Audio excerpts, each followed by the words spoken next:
Queridas irmãs, queridos irmãos, que a bênção do Mestre Jesus esteja sobre nós nessa oportunidade de estudo, de compreensão dos seus ensinamentos a partir da perspectiva da doutrina espírita. No dia de hoje, no estudo de hoje, que foi designado, nós vamos trabalhar a parte primeira do livro dos Espíritos e nós vamos abordar as questões de número 14 a 16. O Livro dos Espíritos ele é constituído por 4 partes. A primeira parte, Allan Kardec trabalha com as causas primárias e que possui 4 capítulos de Deus, o capítulo 2 dos elementos gerais do universo, o capítulo 3 da criação e o capítulo 4 do princípio vital. O primeiro capítulo, em que Allan Kardec fala sobre Deus, ele contém os itens Deus e o infinito, as provas da existência de Deus, os atributos da divindade e o panteísmo. E o trabalho que nós vamos realizar, a reflexão, o estudo que nós vamos falar no dia de hoje, abordar no dia de hoje, diz respeito à questão do panteísmo, que são as perguntas de 14 a 16, né? Então, antes de entrar na discussão, na reflexão sobre essas perguntas, nós aprovemos trazer algumas compreensões do que significa essa palavra panteísmo e por que ela está presente no livro dos Espíritos.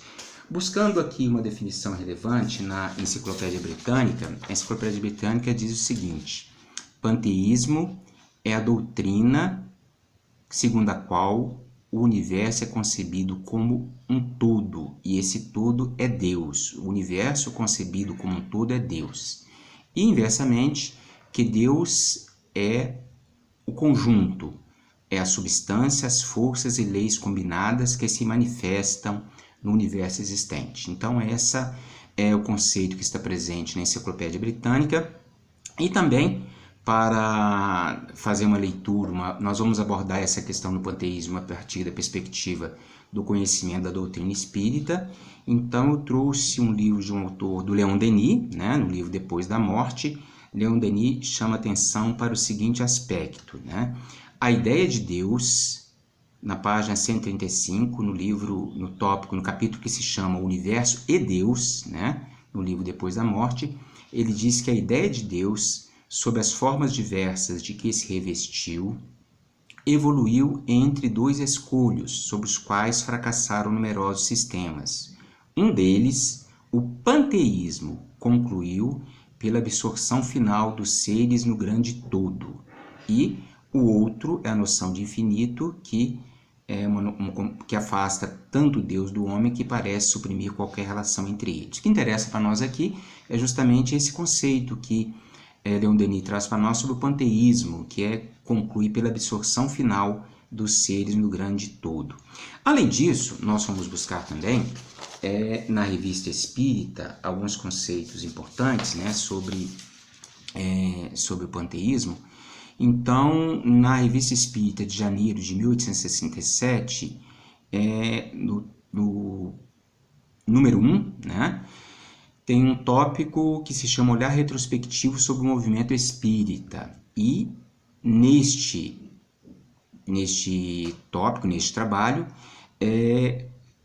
os editores da revista falam o seguinte: os panteístas que não admitem uma divindade pessoal, mas um princípio espiritual universal, no qual se confundem as almas como as gotas no oceano, sem conservarem a sua individualidade.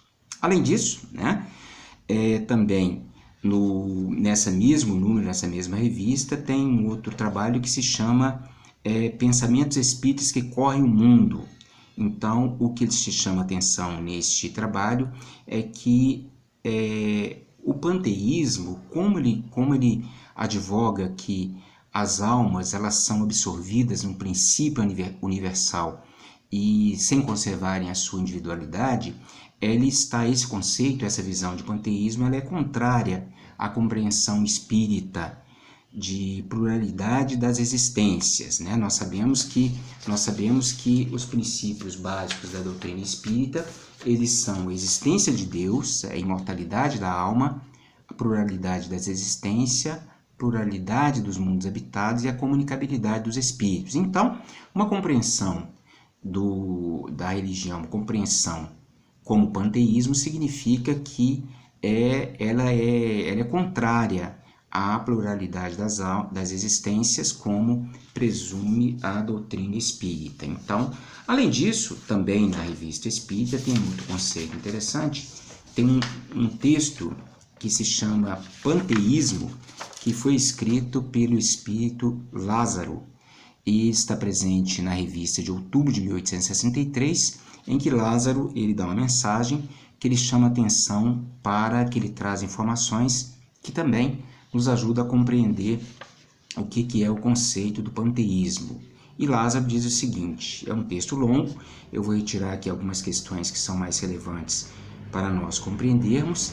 Lázaro fala o seguinte: o panteísmo, ou a encarnação do espírito na matéria, da ideia na forma, é um primeiro passo do paganismo para a lei do amor, ou seja, que foi posteriormente revelada e pregada por Jesus. Lázaro aborda uma questão um pouco mais complexa acerca do panteísmo, porque ele compreende que o panteísmo ele tem duas faces.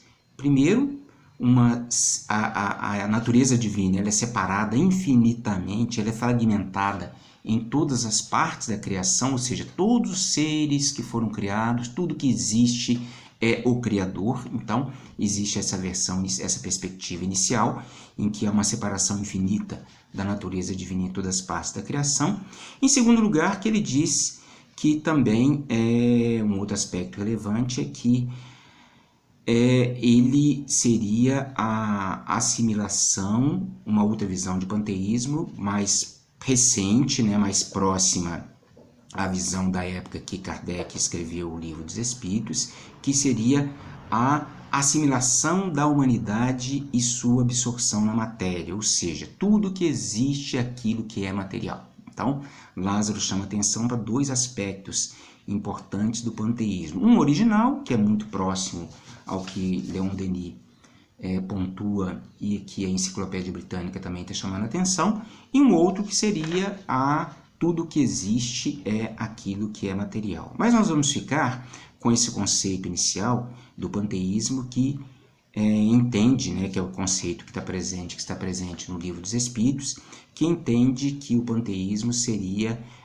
tudo o que existe, todos os seres, todas as coisas, todos os objetos, todos os seres vivos, animados, inanimados, eles são parte do Criador. E nessas questões que nós vamos abordar, Kardec vai pontuar, vai comentar, e vai falar sobre isso, e nós vamos tecer comentário a respeito dessa questão que é relevante na nossa abordagem.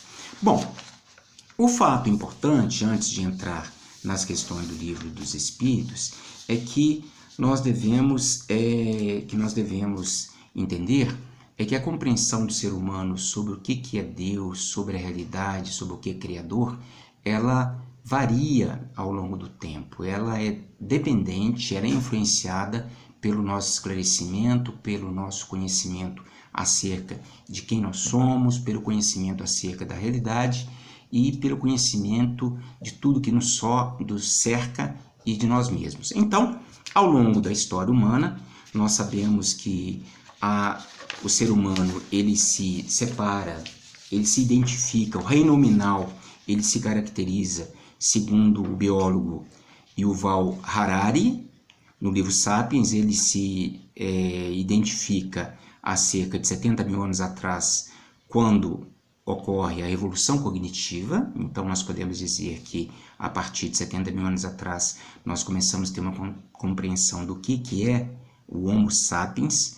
Depois ocorre a evolução agrícola há cerca de 12 mil anos atrás e a revolução científica há apenas 500 anos. Então, ao longo desses 70 mil anos, quando se dá a revolução cognitiva e que o ser humano passa a ter noção de quem ele é, em que surgem as primeiras estruturas, que são as culturas, nós lidamos com a técnica, com a construção de objetos técnicos que são importantes para a nossa sobrevivência, Mas também desenvolvemos gradualmente uma compreensão sobre o que é o mundo espiritual, o que é o mundo transcendente, aquele mundo que não está aqui presente, onde nós estamos abordando. Então, nós não estamos presentes. Então, o que é relevante é que no início o ser humano ele tinha pouco conhecimento sobre a realidade, então ele compreendia que ele sabia que ele podia fazer coisas e sabia que existiam muitos objetos, que toda a natureza, ele não era o responsável pela produção da natureza. Então, ele tentava, desde o início, buscar uma explicação sobre o que era a criação.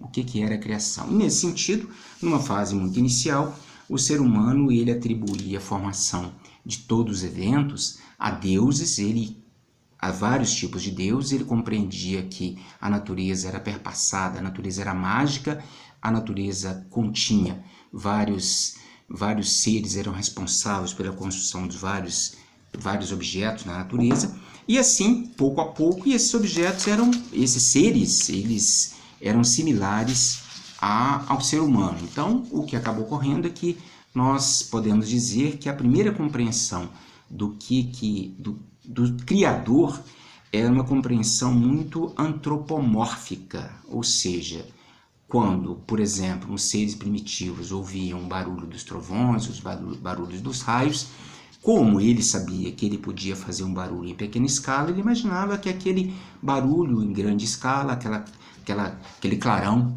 em grande escala, era produzido por um ser que era muito mais poderoso que ele. Então, assim, para todos os fenômenos, para todos os eventos da natureza, foram atribuindo vários seres. Então, primeiras compreensões acerca do Criador eram compreensões politeístas, vários seres eram responsáveis pela criação. À medida que o tempo foi passando, a gente vai ver que já no Antigo Egito surge um primeiro movimento relacionado à tentativa de aceitação da compreensão de um Deus único, né? Mas esse Deus único ele vai se consolidar, ele vai se estruturar na cultura judaica, naquela região que hoje é Israel, a Palestina, os países árabes, e esse registro chega até nós, principalmente a partir dos escritos do Antigo Testamento, em que a primeira lei importante, a primeira relação importante entre o ser humano e o Criador é estabelecida por Moisés. Então nós temos a lei mosaica, que é um reflexo importante contemporâneo do que foi essa relação de ser humano e Deus, ser humano e Criador.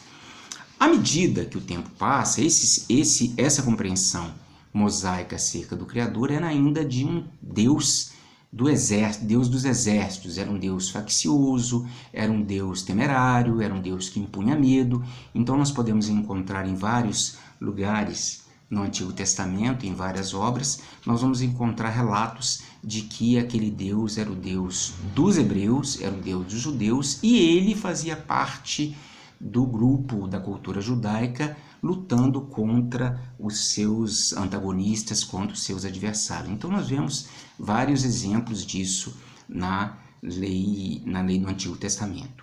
Quando Cristo chega à Terra, né, ele traz uma outra compreensão do que é o Criador. Ele traz a compreensão de um Deus de justiça, amor e misericórdia. Não é mais um Deus faccioso, não é mais um Deus dos exércitos, mas é um Deus do amor, um Deus da caridade, um Deus da compreensão, um Deus do esclarecimento.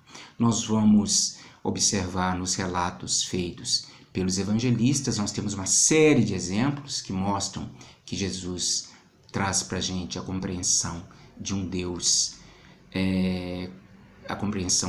justo, bondoso, misericordioso e amoroso. Nós temos um exemplo disso na parábola do filho pródigo, né? Em que um dos filhos ele se afasta, ele sai, ele solicita anteriormente ao prazo o recebimento da sua herança, e ele vai para a vida, né? Ele vai para a vida e gasta aquela herança, e quando percebe, acaba tendo que cuidar de porcos e alimentar também daqueles alimentos que os porcos comiam. Ele percebe que ele chega no fundo do poço e procura e lembra do pai e quer voltar para casa. quando ele faz esse caminho de retorno, arrependido do que ele tinha feito, ele volta para casa e entra em contato com o seu pai. Quando ele está chegando próximo da casa, o teu pai percebe que é o filho que está chegando e o pai, ele pede, se arrepende, conversa com o pai todo alegre, faz uma festa para receber aquele filho que foi embora. Mas nós sabemos que esse pai, ele é um pai bondoso, um pai justo que recebe o filho, mas ele não vai deixar de, não vai prejudicar o outro filho, porque o filho pródigo está retornando à casa. O filho retorna, mas ele vai ter que lutar, vai ter que refazer o caminho. Então essa compreensão que Jesus traz para nós, né, que é a compreensão desse Deus misericordioso, justo e bondoso, ela é aprofundada, ela é trabalhada na doutrina espírita e principalmente a partir dos ensinamentos de Allan Kardec, em que o espiritismo ele é a terceira revelação e ele traz para a gente uma nova forma, uma perspectiva de compreensão do Evangelho de Jesus. Nós falamos Evangelho de Jesus, mas de fato é um Evangelho do Reino. Jesus é o espírito mais evoluído que esteve presente aqui conosco. E aquilo que ele nos deixou como ensinamento são ensinos que ele recebeu do seu pai, que recebeu na espiritualidade, e nós temos a oportunidade de saber como pensam os espíritos elevados a partir dos ensinos que Jesus nos deixou.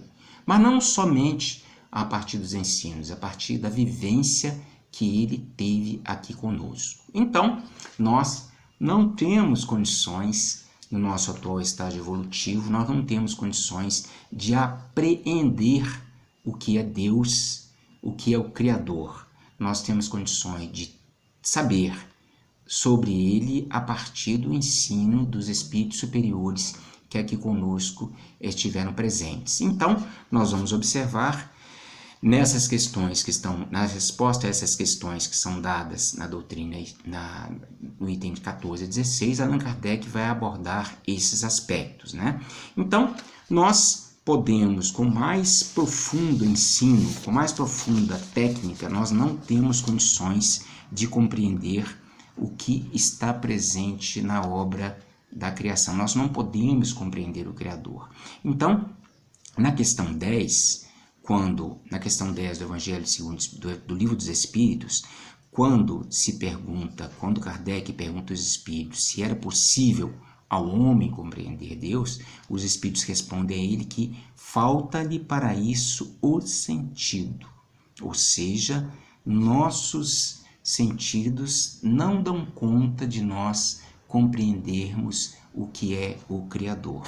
Além disso, na questão 17, nós vamos ver que Kardec pergunta se é dado aos homens compreender o princípio das coisas, e a resposta que os espíritos dão a Kardec é a seguinte: não, Deus não permite que ao homem tudo seja revelado neste momento. E Emmanuel nos diz que Deus coloca um limite ao conhecimento humano. Então vamos passar agora às questões de número 14 a 16 para nós falarmos um pouco dessa relação entre a compreensão de Deus da doutrina espírita e a sua relação com o panteísmo, para nós discutirmos mais um pouco acerca desses aspectos.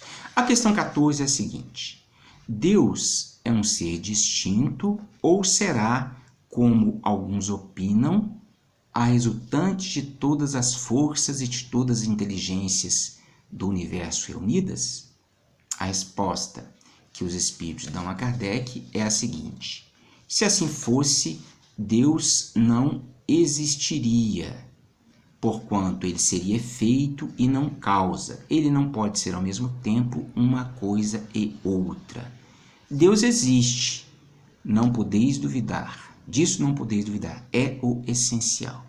Então, o que nós estamos vendo é que a resposta que os espíritos dão a Kardec, né, segundo a compreensão da doutrina espírita, é que Deus não pode ser a resultante de todas as forças, de todos os seres, de todas as inteligências do universo, porque essas forças, esses seres, essas coisas, eles são a criação, eles não são o Criador.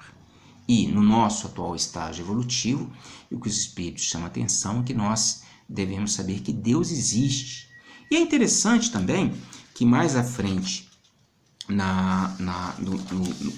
no livro dos Espíritos, na questão de número, mais à frente no livro dos Espíritos, nós vamos ver que na questão de número, deixa eu procurar aqui, na questão de número 244, né, pergunta o seguinte, né, Kardec pergunta o seguinte aos espíritos: os espíritos veem a Deus?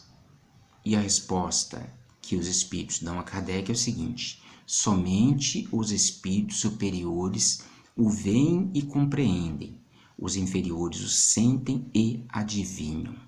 Ou seja, o que os espíritos estão querendo chamar a atenção para nós é que nós não temos condições de ver, de compreender Deus, mas nós podemos senti-lo e adivinhar o que Ele quer passar, o que Ele quer dizer para nós a partir de nossas intuições, a partir de nossos pressentimentos. Então, o mais simples selvagem, ele já tem em seu interior o conceito, a noção do que é Deus, o que é a noção do Criador. Então, o que essa pergunta, além disso, os espíritos chamam atenção na continuidade da resposta, que nós não devemos perder tempo tentando procurar compreender o que é o Criador.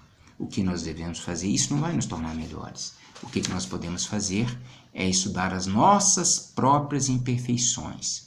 Nós estamos vivendo em um mundo que é o mundo da criação, e neste mundo o bem existe segundo as leis de Deus, e muitas vezes o mal, ele é a ausência de bem. Muitas vezes, por nosso livre-arbítrio, nós fugimos daqueles caminhos que o Criador deseja, né? Que seria natural, segundo o Criador, de nós seguirmos. Então, quando nós não seguimos esse caminho, nós trazemos para nós o sofrimento, nós trazemos para nós o mal. Então, é importante que nós, como os espíritos dão a resposta a Kardec nessa leitura, nessa pergunta, que nós estudemos as nossas imperfeições a fim de nos libertarmos delas, o que será mais útil do que pretendermos penetrar no que é impenetrável. Então, o ensinamento importante que os espíritos dão para a gente é justamente nós estudarmos as nossas imperfeições, porque assim, entendendo quais são essas imperfeições, nós vamos nos aproximar, nós vamos monitorá-las, procurar corrigi-las, vamos nos tornar pessoas melhores, vamos nos tornar melhores, vamos seguir o caminho do bem, e nós vamos entender melhor a consciência divina. Na questão 15, a questão é a seguinte: o que se deve pensar da opinião segundo a qual todos os corpos da natureza, todos os seres, todos os globos do universo seriam partes da divindade e constituiriam em conjunto a própria divindade, ou por outra, que se deve pensar da doutrina panteísta? Então, é uma pergunta com uma forma um pouco diferente, mas na verdade ela segue a mesma lógica da pergunta de número 14. Então, a resposta que os espíritos dão a Kardec é o seguinte: não podendo fazer-se Deus, o homem quer ao menos ser uma parte de Deus. Ou seja, na verdade, se tudo o que existe é a criação e nós somos a criação, então a lógica é basicamente essa: se tudo que existe é a criação e nós somos partes de tudo que existe, então também nós somos criadores. Então, nós somos criadores. Então, essa é a resposta, o contexto da resposta que os espíritos dão para Kardec, que os espíritos superiores dão a Kardec. E a questão 16 é a seguinte: pretendem os que professam essa doutrina, ou seja, a doutrina panteísta, achar nela demonstração de alguns dos atributos de Deus. Sendo infinitos os mundos, Deus é por isso mesmo infinito. Não havendo vazio ou nada em parte alguma, Deus está por toda parte.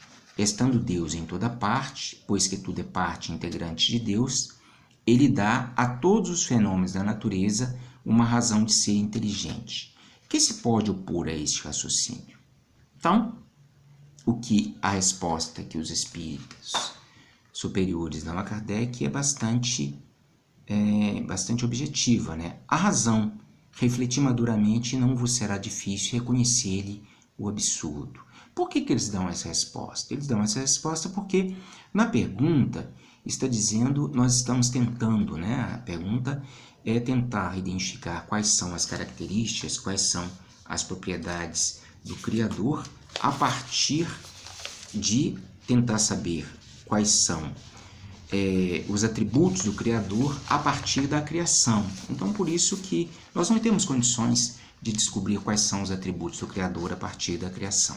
Então, ao final desse trecho, fanatismo, né, desse tópico fanatismo, Allan Kardec faz alguns comentários e ele chama atenção para o seguinte, ele chama atenção que a doutrina panteísta, ela acaba fazendo com que Deus se confunda com a matéria, ou seja, que ele seja também um ser material, embora dotado de suprema existência. Ele seria, nesse sentido, em ponto grande, aquilo que o ser humano é em ponto pequeno.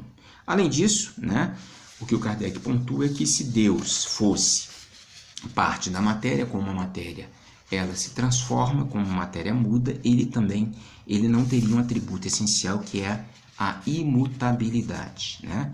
E além disso, o que o Kardec chama atenção nesse comentário que ele faz uma comparação assim bastante singela, né? Dizendo que se nós observarmos uma máquina, né? E uma máquina que foi criada por um mecânico, aquela máquina não é parte do mecânico. Se nós formos observar um quadro, aquele quadro não é parte do pintor. Aquele quadro é uma criação do pintor.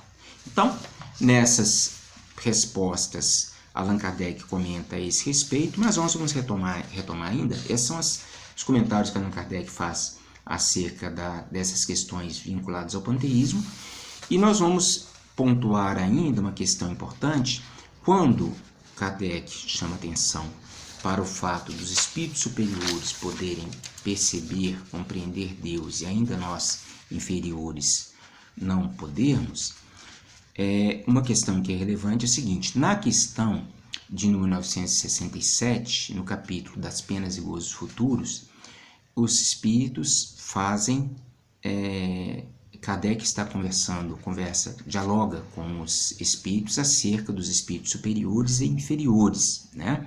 Então ele chama atenção que os espíritos puros, eles se acham reunidos no seio de Deus, mas essa é uma alegoria, né? Significa que esses espíritos puros, eles veem Deus e compreendem Deus, mas eles não estão parados, eles trabalham para que haja progresso dos outros espíritos menos esclarecidos como nós. Enquanto nós, ainda aqui na Terra, muitas vezes nós estamos subordinados às paixões, né, vinculadas seja ao poder, ao dinheiro, à vaidade, à sexualidade. E quando os espíritos nos chamam atenção para nós adquirirmos virtudes, são justamente as virtudes relacionadas à alegria, ao perdão, ao trabalho, à dignidade, à fé, à caridade e o amor, porque, relembrando o ensinamento de Santo Agostinho na questão 919 do Livro dos Espíritos, ele pontua como é que nós podemos fazer para nos melhorarmos, como nós podemos fazer para nos aprimorarmos desde já. Na resposta, a pergunta de 1919 é a seguinte: qual meio prático mais eficaz que o homem tem de se melhorar nesta vida e resistir à atração do mal? A resposta que os espíritos dão a Kardec é: um sábio da antiguidade vô-lo disse, conhece-te a ti mesmo. E Santo Agostinho, no comentário na resposta do item A dessa pergunta, que o item A, ele fala o seguinte: como é que nós podemos conhecer a nós mesmos? Santo Agostinho diria que toda noite ele avaliava o que ele tinha feito ao longo do dia, se ele tinha feito algo contra Deus, algo contra o próximo ou algo contra ele mesmo, e procurava trabalhar para corrigir no dia seguinte, e desse modo, pouco a pouco, ele foi se aprimorando. Então, e também nessa pergunta, na resposta dessa pergunta, tem uma informação importante que Santo Agostinho nos passa, é que ele diz que é importante que nós procuremos nos aprimorar, porque essa existência que nós estamos tendo aqui no planeta não é a única existência, é uma de nossas encarnações, é uma de nossas experiências junto à carne. Então, ele chama a atenção que a doutrina espírita, ela foi transmitida aos homens justamente com o objetivo de nos despertarmos para a vida eterna, para a imortalidade da alma e para que nós saibamos que nós teremos outras oportunidades, outras existências que nós devemos aprimorar desde agora. E com esse objetivo é que foi ditado o Livro dos Espíritos. Bom, e assim nós encerramos nesse estudo de hoje um breve comentário da perspectiva da doutrina espírita acerca do que é o panteísmo. Nós vimos que o panteísmo significa a absorção de todas as almas, de todos os espíritos, num grande todo no Criador, como se fossem assim gotas absorvidas por um oceano. E o que os espíritos nos chamam a atenção é que essa doutrina ela não é condizente com os ensinos espíritas, porque ela tem uma compreensão menos clara do que é o Criador, do que é Deus, e também ela não é coerente com o princípio da pluralidade das existências. Então, para encerrar o nosso estudo, nós vamos lembrar de uma oração, de um texto, de uma lição passada por Emmanuel, a Chico Xavier, que se chama Oração e Atenção. Ele chama atenção para nós que quando nós fazemos uma oração, quando nós desejamos, nós estamos já em contato com o Criador. E muitas vezes os nossos pedidos, as nossas súplicas, elas serão atendidas e nós devemos ficar atentos com relação a isso. Nós vimos que os espíritos inferiores, como nós que estamos aqui ainda com certo grau de inferioridade, distante de espíritos no nível de Jesus e outros tantos que passaram por aqui, que nós ainda estamos no nível de aprendizado, estamos muito ainda vinculados à matéria, muito ainda vinculados à animalidade, e nós devemos lutar para superar essa condição, e nós sentimos o Criador e nós adivinhamos. Então nós sentimos a partir daqueles sentimentos que vão do coração ao cérebro, a nossa consciência, a nossa razão, e a partir de pensamentos que vão do nosso cérebro até o coração. Então, nós devemos estar atentos, nós devemos saber ouvir, saber olhar, educar o nosso olhar, educar a nossa audição, educar o nosso falar, para que todos os nossos sentidos sejam condizentes com carinho, com amor, com a justiça, com a misericórdia, com a bondade, para que assim nós trabalhemos para consolidar aquelas virtudes que o Mestre Jesus veio a nos ensinar. Então nós devemos estudar o Evangelho para pouco a pouco entendermos a mensagem de Cristo e assim consolidar a nossa melhoria, o nosso aprimoramento. Então nós encerramos esse estudo dizendo a todos que a doutrina espírita é uma lente que nos ajuda, nos auxilia a entender que há muitas moradas na casa do Pai, que o reino de Jesus não é deste mundo e que ninguém pode ver o reino de Deus se não nascer de novo. Então vamos aproveitar a oportunidade, porque muitas vezes nós entramos na porta estreita dessa encarnação, dessa oportunidade reencarnatória, mas por enganos, optamos por seguir caminhos que não são os melhores. Então, queridos irmãos, vamos seguir os ensinamentos do Mestre e continuar nesse trabalho de divulgação, nesse trabalho de conhecimento da doutrina espírita e principalmente de aplicação desses princípios à nossa vida. Um bom dia a todos, fiquem com Deus, agradecemos aqui a oportunidade que o Mestre nos deu. Assim seja.